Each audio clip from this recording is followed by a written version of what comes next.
Please, no.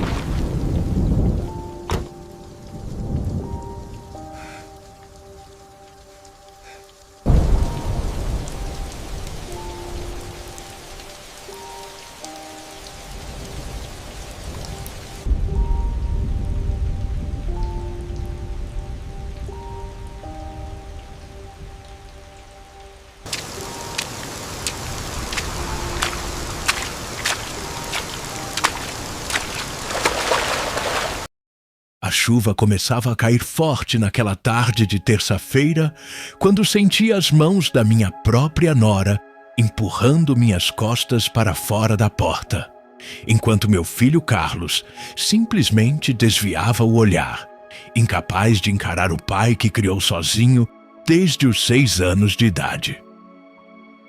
"O senhor já viveu demais nesta casa, seu Joaquim", disse Mariana com uma frieza que me gelou mais que o vento frio de julho. "Precisa encontrar outro lugar para morar. Não temos mais espaço nem paciência para cuidar do senhor." Com 82 anos nas costas e uma mala pequena nas mãos trêmulas, pisei na calçada molhada carregando apenas algumas roupas e uma dignidade profundamente ferida, sem imaginar que aquele momento de rejeição brutal seria o começo de uma transformação que mudaria completamente os meus últimos anos de vida. Meu nome é Joaquim Ferreira da Silva. Nasci em 1942, numa fazenda de café no interior de São Paulo. E durante 8 décadas, dediquei cada fibra do meu ser para criar e sustentar uma família que agora me descartava como móvel velho. Carlos era meu filho único, fruto do meu casamento com Carmen, que morreu de complicações no parto quando o menino tinha apenas 6 anos. A partir daquele dia trágico, assumi sozinho a responsabilidade de ser pai e mãe simultaneamente, trabalhando como pedreiro durante o dia e fazendo biscates à noite para garantir que Carlos tivesse educação, comida na mesa, roupas decentes. Durante a infância e adolescência de Carlos, minha vida inteira girava em torno dele. Acordava às 5 da manhã para preparar café e almoço que ele levaria para a escola. Trabalhava no sol quente erguendo paredes e carregando sacos de cimento. Voltava exausto, mas sempre com energia suficiente para ajudá-lo com as lições de casa. Nunca me permiti outro relacionamento sério, sempre colocando as necessidades do meu menino acima de qualquer desejo pessoal. Um dia, ele vai entender todos os sacrifícios.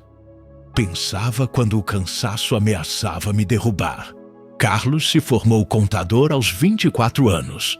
Conseguiu bom emprego numa empresa de construção civil. Se casou com Mariana e me deu 2 netos lindos, Rafael e Amanda. Durante alguns anos, pensei que tinha cumprido minha missão como pai. Ele parecia grato pelos sacrifícios, me visitava regularmente, sempre dizia que eu era seu herói. Mas algo começou a mudar quando Mariana entrou definitivamente na família. Mariana sempre me tratou com uma educação fria, como se eu fosse um parente distante que precisava tolerar por obrigação. Quando Carlos sugeriu que eu fosse morar com eles, após completar 75 anos e começar a ter dificuldades para viver sozinho, percebi que a ideia partiu dele, mas a resistência vinha dela. "É só temporário, mãe Joaquim", disse ela na época com um sorriso falso. "Só até o senhor se estabilizar." Os 7 anos que vivi sob o teto de Carlos e Mariana foram de humilhação gradual e sistemática. No início, ainda me tratavam com algum respeito, me incluíam nas refeições familiares, me pediam opinião sobre decisões importantes. Mas aos poucos, fui sendo empurrado para as margens da vida familiar, transformado em inconveniente que ocupava espaço e gerava despesas. Pai, precisa economizar água no banho, dizia Carlos, sempre que as contas chegavam. Pai, não pode deixar as luzes acesas, reclamava quando eu esquecia algum interruptor ligado. Pai, seus remédios estão muito caros, suspirava Mariana ao voltar da farmácia. Cada comentário era uma lembrança de que eu era um fardo, um peso que eles carregavam por obrigação, mas sem amor. Os netos, Rafael, de 15 anos, e Amanda, de 12, foram doutrinados pelos pais a me verem como obstáculo à felicidade familiar.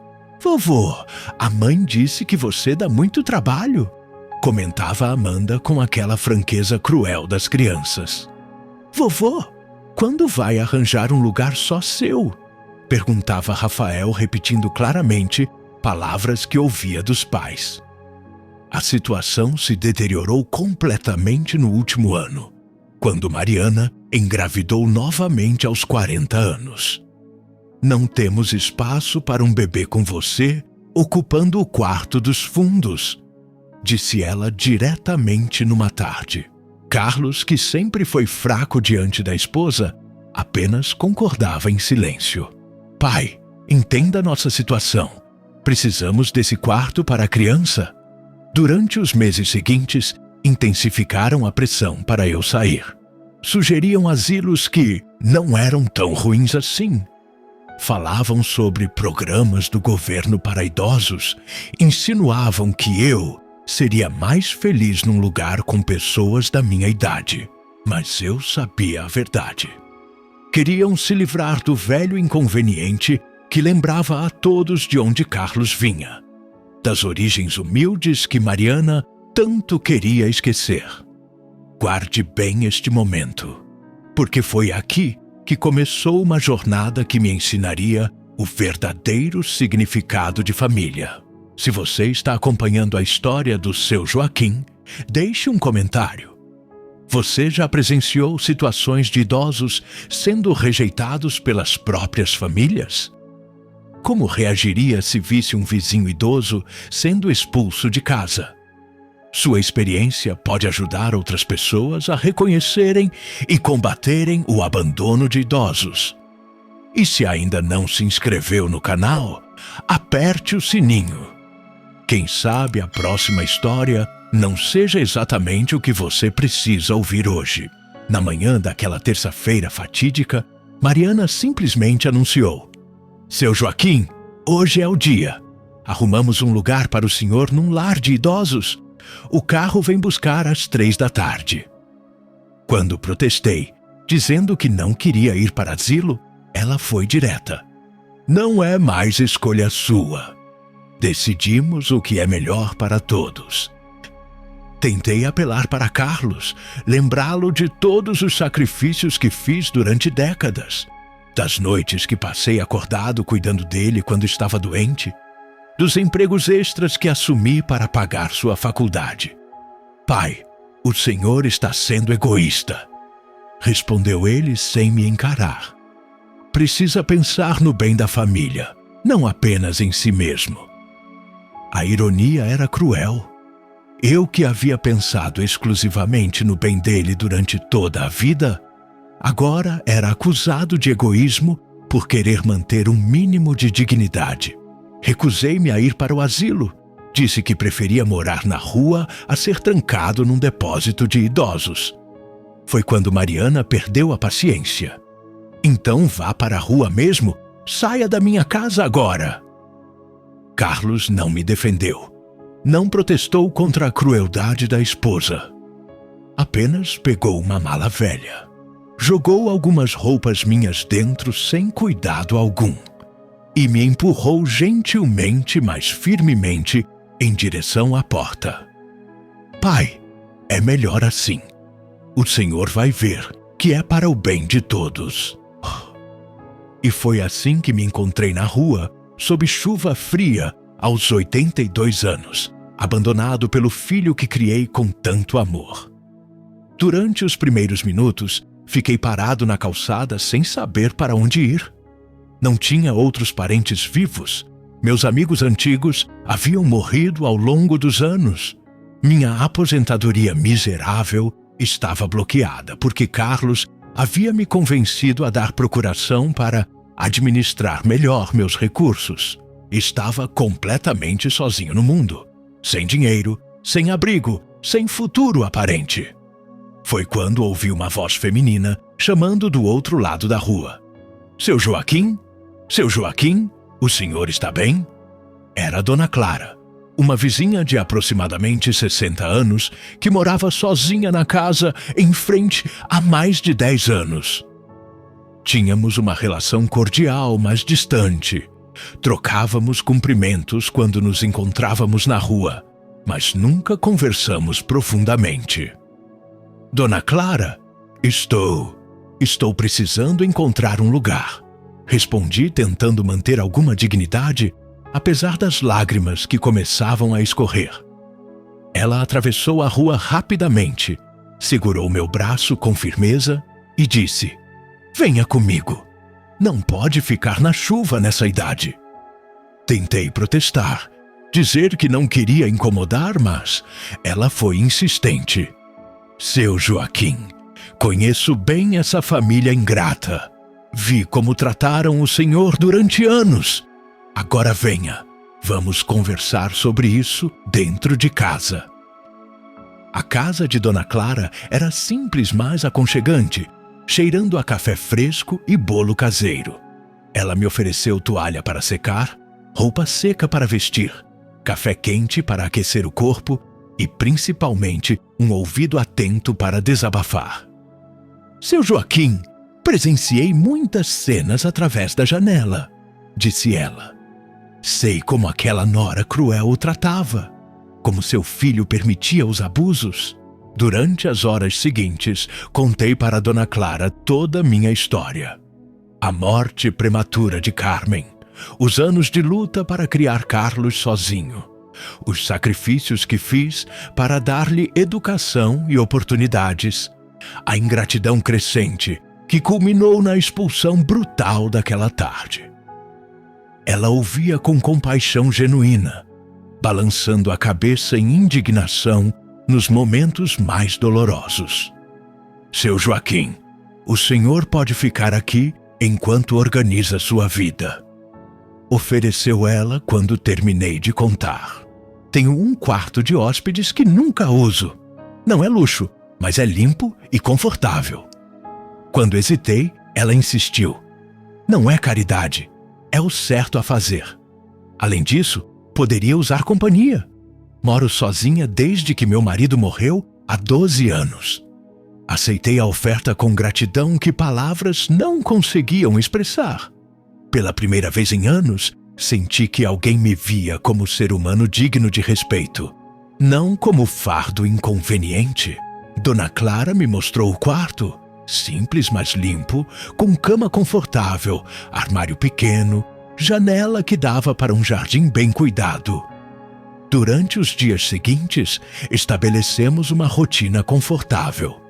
Acordávamos cedo, tomávamos café juntos, eu ajudava com pequenas tarefas domésticas que minha idade ainda permitia. Passávamos tardes conversando sobre nossas vidas. Descobri que Dona Clara havia sido professora primária durante 40 anos.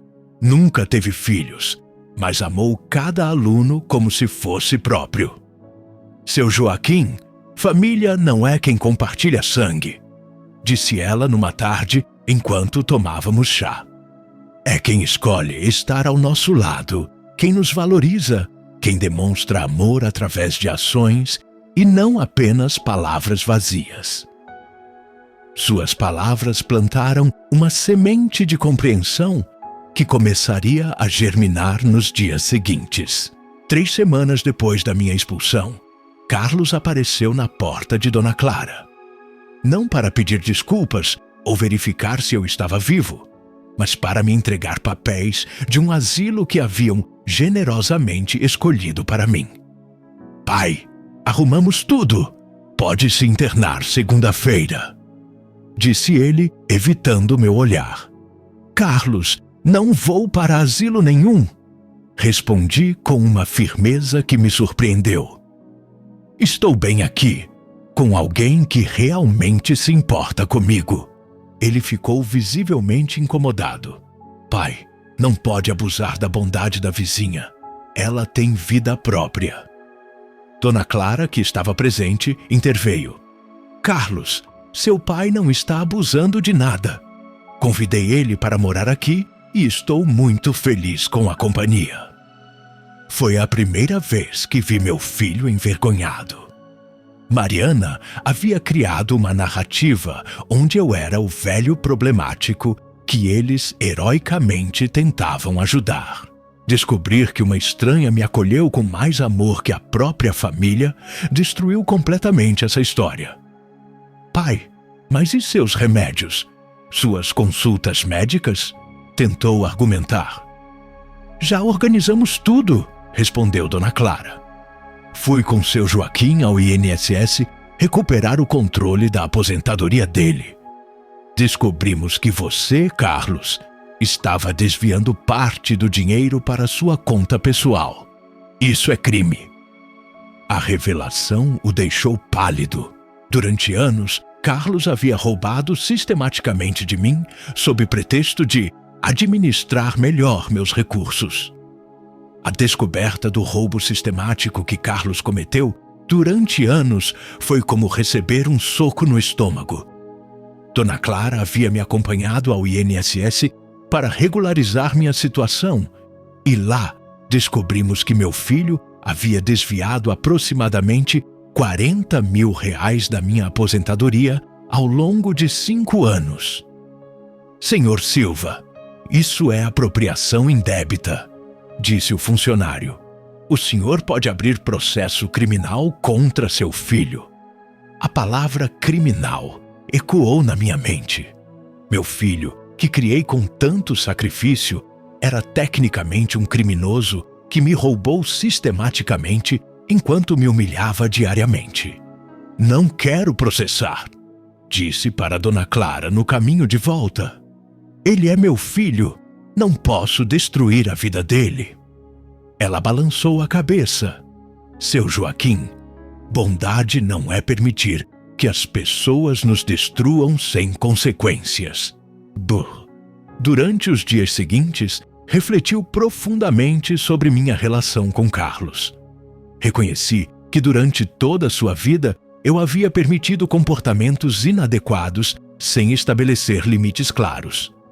Quando era criança e fazia birras, eu cedia para não vê-lo chorar.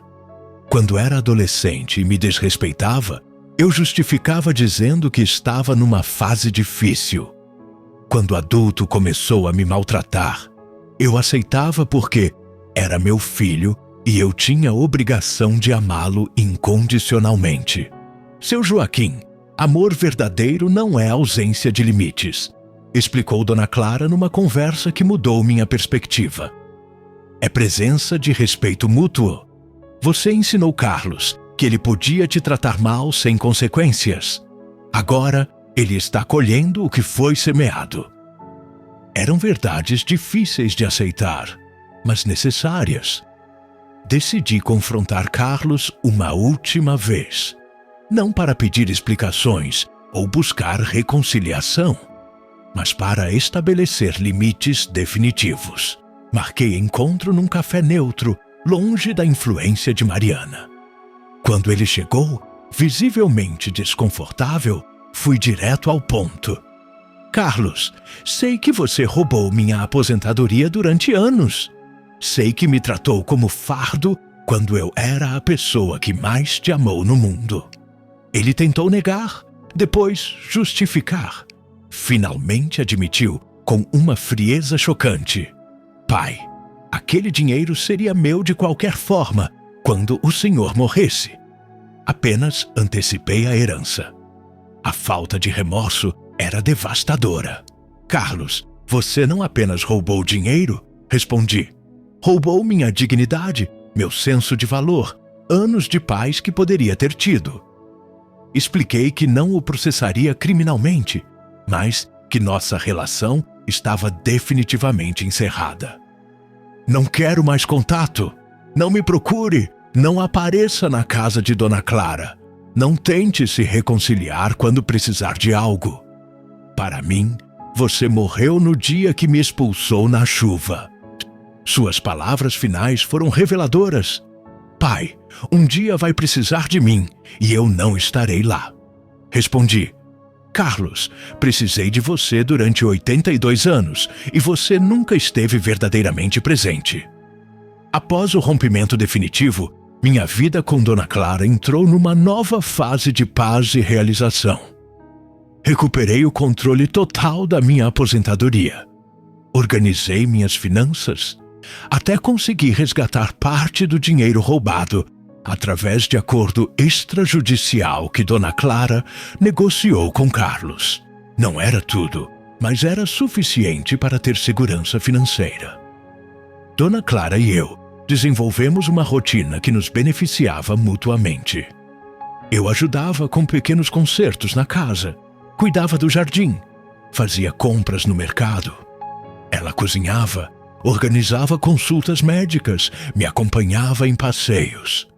Mas principalmente conversávamos sobre nossas vidas passadas, sobre sonhos não realizados, sobre a sabedoria que acumulamos ao longo de décadas. Seu Joaquim, sabe por que nunca tive filhos? Contou ela numa tarde. Porque meu marido era estéril. Mas construímos uma família com nossos alunos, com amigos próximos, com vizinhos que precisavam de ajuda. Aprendi que maternidade não precisa ser biológica para ser real. Suas palavras ressoavam profundamente com minha própria experiência. 3 meses após me mudar para a casa dela, Dona Clara propôs algo inesperado. Seu Joaquim, que tal formalizarmos nossa situação? Não estou falando de casamento, mas de uma adoção afetiva. Você seria legalmente meu pai, eu seria sua filha. Assim temos proteção legal mútua. Era uma proposta que jamais imaginei receber aos 82 anos. Aceitei emocionado, e o processo de adoção de adulto foi surpreendentemente simples. O juiz ficou comovido com nossa história. Um idoso abandonado pelo filho biológico, sendo adotado por uma mulher solitária que perdeu o marido. Vocês são exemplo de que família é construção, não imposição biológica, disse ele ao assinar os documentos. A cerimônia simples no cartório foi mais emocionante que meu próprio casamento décadas atrás. Dona Clara, agora legalmente minha filha, chorou de alegria. Eu também chorei, mas eram lágrimas de gratidão e alívio, não de tristeza. Finalmente tinha uma família verdadeira, baseada em escolha mútua e respeito. Após a adoção, nossa vida se organizou de forma ainda mais harmoniosa. Dividíamos despesas proporcionalmente à renda de cada um. Tomávamos decisões importantes juntos. Cuidávamos um do outro durante doenças. Era o tipo de relacionamento familiar que sempre sonhei ter com Carlos, mas nunca consegui. 1 ano após minha expulsão, Carlos apareceu inesperadamente na casa. Estava visivelmente abalado, com a aparência de quem não dormia há dias. Pai, Mariana me deixou, disse sem me encarar. Levou as crianças, ficou com metade dos bens. Estou sozinho e preciso de ajuda. Era a confirmação de que só me procurava quando precisava de algo. Carlos, sinto por suas dificuldades, respondi com uma calma que me surpreendeu. Mas não sou mais seu pai legalmente. Dona Clara é minha filha agora. Você fez suas escolhas e agora vive com as consequências. Ele ficou chocado. Pai, como pode me abandonar quando mais preciso? A ironia era gritante. Ele me abandonou quando eu precisei. Agora reclamava do mesmo tratamento. Dona Clara foi mais direta. Carlos, seu pai ofereceu amor incondicional durante décadas e você o rejeitou cruelmente. Agora colhe o que plantou. Não há mais lugar para você nesta família. Ele saiu furioso, gritando ameaças vazias sobre contestar a adoção. Mas sabíamos que não tinha base legal para isso. Durante os anos seguintes, vivi os melhores momentos da minha velhice. Dona Clara e eu viajamos para lugares que sempre sonhei conhecer. Participamos de grupos de terceira idade, fizemos novos amigos. Ela me ensinou a usar computador para conversar com pessoas do mundo todo. Eu a ensinei jardinagem e pequenos consertos domésticos. Aos 85 anos, quando minha saúde começou a declinar naturalmente, Dona Clara cuidou de mim com uma devoção que Carlos nunca demonstrou. Contratou enfermeiras para cuidados especializados, adaptou a casa para minha mobilidade reduzida. Passou noites acordada quando eu tinha crises de dor. Pai Joaquim, dizia ela, você me deu uma família quando pensei que morreria sozinha. É minha honra cuidar do Senhor. Carlos tentou reaproximação algumas vezes ao longo dos anos, sempre quando enfrentava dificuldades financeiras ou emocionais. Mas aprendi a manter limites saudáveis, a dizer não sem culpa, a entender que perdoar não significa aceitar desrespeito contínuo. Hoje, aos 87 anos, posso dizer com certeza que ser expulso naquela tarde chuvosa foi a melhor coisa que me aconteceu. Forçou-me a aprender que família verdadeira não é quem compartilha DNA, mas quem escolhe estar ao nosso lado com amor genuíno e respeito consistente. Dona Clara, minha filha do coração, me deu nos últimos 5 anos mais amor que Carlos ofereceu em 82 anos de vida. Ela valoriza minha sabedoria, respeita minhas limitações, celebra minhas conquistas pequenas. É o tipo de filha que todo pai merece ter. A lição mais importante que aprendi é que nunca é tarde para recomeçar, para encontrar família verdadeira, para viver com dignidade. Que amor sem limites não é amor, é autodestruição. Que filhos biológicos não garantem amor familiar. E que estranhos bondosos podem se tornar família mais verdadeira que laços de sangue. Se você está ouvindo minha história e tem pais idosos, trate-os com o respeito que merecem, porque um dia você também envelhecerá. E se você é um idoso rejeitado pela família, saiba que sua história não terminou. Pode estar apenas começando um capítulo melhor, com pessoas que realmente valorizem sua existência. Conte nos comentários. Você conhece casos de famílias do coração que se tornaram mais presentes que famílias biológicas? Já presenciou idosos sendo acolhidos por estranhos bondosos? Essas histórias precisam ser compartilhadas para mostrar que o amor verdadeiro transcende laços de sangue e se manifesta através de escolhas diárias de cuidado e respeito.